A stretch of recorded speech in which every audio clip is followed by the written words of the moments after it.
अस्सलाम वालेकुम dear viewers, मैं हूं इंतखाब सूरी और आज आपको मैं बड़ी अहम एक बात बताऊंगा कि इदारों में जो है वो या स्कूल्स में या किसी भी कंपनी में लॉबिंग क्यों होती है, क्यों आपस में टकराव होता है या लोग जो है ना फिर काम करने से क्यों जी कतराते हैं और जो है ना पीछे हटते हैं।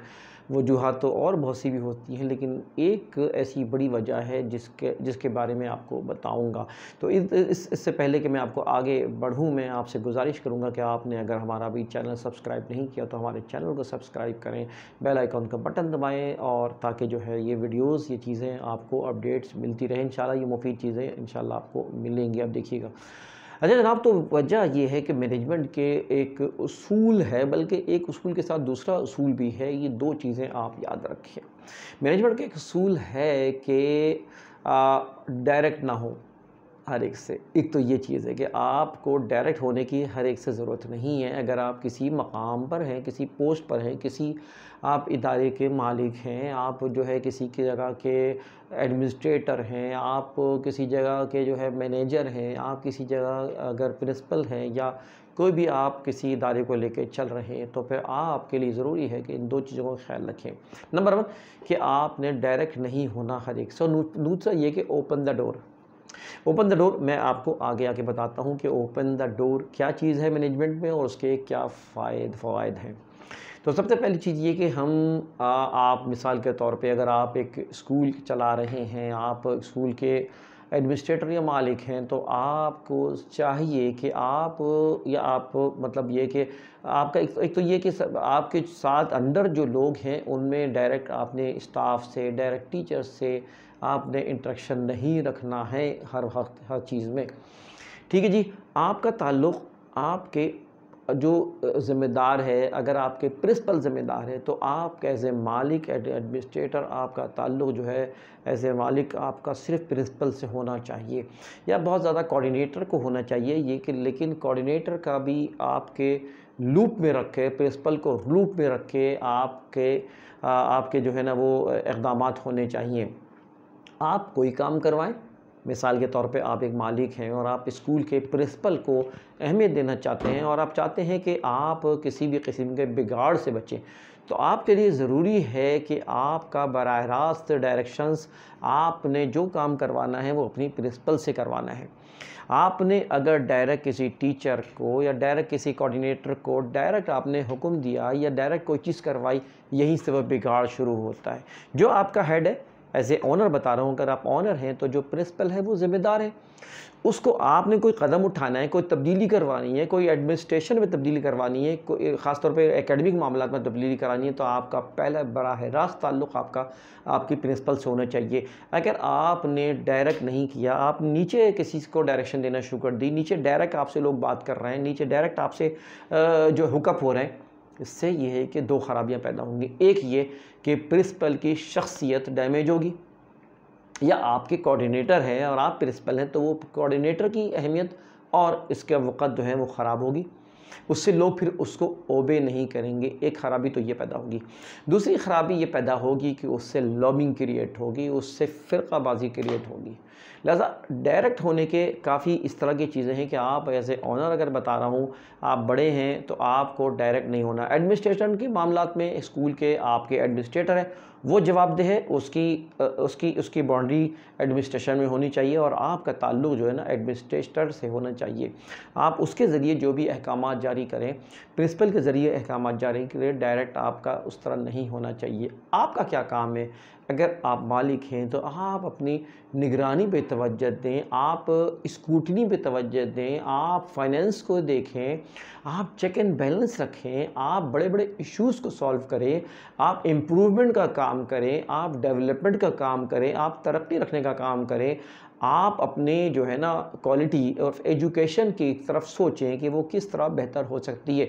आपने ये देखना है कि ट्रेनिंग्स हो रही नहीं हो रही हैं, आपने ये देखना है कि कहीं आपके फाइनेंस में, कहीं एजुकेशन में कोई लीकेजेस तो नहीं है। इसलिए कि आपका काम तो ओवरऑल आपकी मिसाल तो एक लैंप की तरह है, जब वो लैंप जलता है तो वो हर तरफ रोशनी फेंकता है।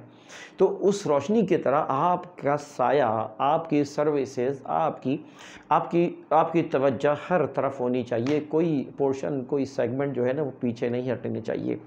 हाँ, ये बात है कि उसको आप यही समझें कि आपने अगर 2 घंटे टाइम देना है तो उस तरह उसको स्प्रेड करें, 2 घंटे में ही आपने सब कुछ करना है। आप 8 घंटे करें तब भी आपने उस तरह उसकी प्रायोरिटीज़ बनानी है, उस तरह उसकी जो है ना वो तरजीहात को आपने तय करना है। एक बात और मैं बता रहा हूँ कि दरअसल आपने अगर कोई प्रिंसिपल रखी हुई है, तो प्रिंसिपल का काम ये है कि आपको टेंशन लेस करना। आपको, अगर आप डायरेक्ट इन्वॉल्व होंगे तो एक नुकसान ये होगा कि आपके ऊपर पेन आएगा। तो दरअसल जो प्रिंसिपल आपने हायर करी है, जिसका काम सुबह 8 बजे, पौने 8 बजे से आके 2 बजे, ढाई बजे तक रहना है, काम करना है, तो फिर ये पेन तो सारे उसके होंगे। उसके लिए आपने सपोर्ट करना है प्रिंसिपल को, आपने उसको सपोर्ट देनी है, लेकिन डायरेक्ट मसाइल को अगर हल करना शुरू कर दिया, एक मिसाल के तौर पे आपने अगर फ़ीसों के मामलात में अगर आपने इख्तियार दे दिया, तो आप एक बाउंड्रीज़ बना के आप गाइड कर दें अपने उनको, फिर आप पेरेंट्स को भी आप फेवर कर रहे हैं। आपने अगर पेरेंट को फेवर भी करना है तो उस मामले में भी अच्छा होगा कि आप प्रिंसिपल को भी एतमाद में लें, ताकि जो है वो उसकी बात नहीं ख़राब हो कि उसने रिजेक्ट किया था और आपने उसको एक्सेप्ट कर लिया। ये टकराव अगर हुआ तो ये एक नुकसानदेह साबित होता है। इसी तरह आप एक बात ज़हन में रखें कि आपकी अपनी जो हैसियत है उसमें एक बात ज़हन में रखें कि हर शख्स, किसी ने कहा था, बड़ी अच्छी बात की मैनेजमेंट में होती है कि हर शख्स 6 अफराद को चला सकता है। 6, 4, 8 इस तरह के होता है। अगर इवन मुल्क का वज़ीर आज़म भी होगा तो उसने भी ऐसे ही करना है कि उसने चंद लोगों को चलाना है, इससे पूरा मुल्क चलाना है।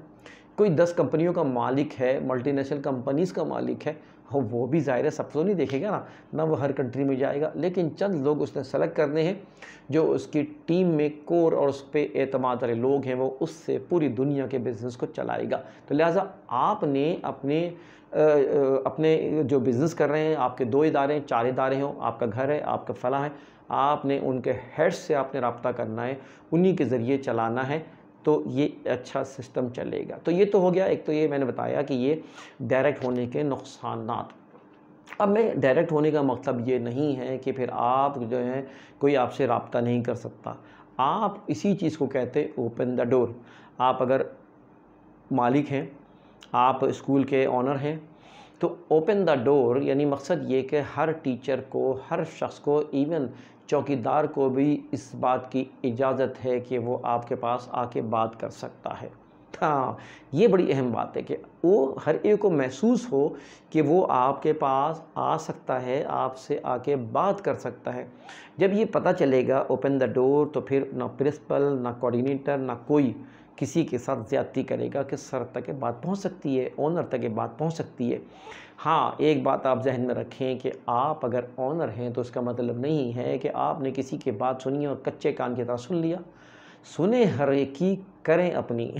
या फिर ये है कि सुने सबकी ताकि उसका दिल हल्का हो जाए, लेकिन करवाएं जिसकी जो ज़िम्मेदारियां उससे करवाएं। अगर उसका ताल्लुक़ प्रिंसिपल से है, उसका ताल्लुक़ आपकी कोऑर्डिनेटर से है, तो फिर आप उसी से ही काम करवाएं, या आप उनसे आके बात करें। किसी अगर पेरेंट ने शिकायत की है तो फिर आप टीचर्स को बुला के बात कर सकते हैं, उसके क्लैरिफिकेशन कर सकते हैं, इसमें कोई हर्ज नहीं।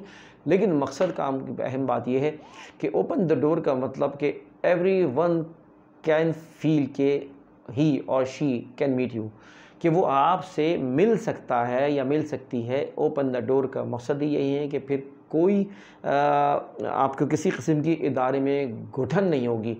मिलना, ओपन द डोर अलग चीज़ है, लेकिन जो पॉलिसीज़ को उतारना है, जो इक़दामात करने हैं, फिर वो जो ज़िम्मेदारियाँ दी गई हैं उसी के ज़रिए उतारा जाएगा।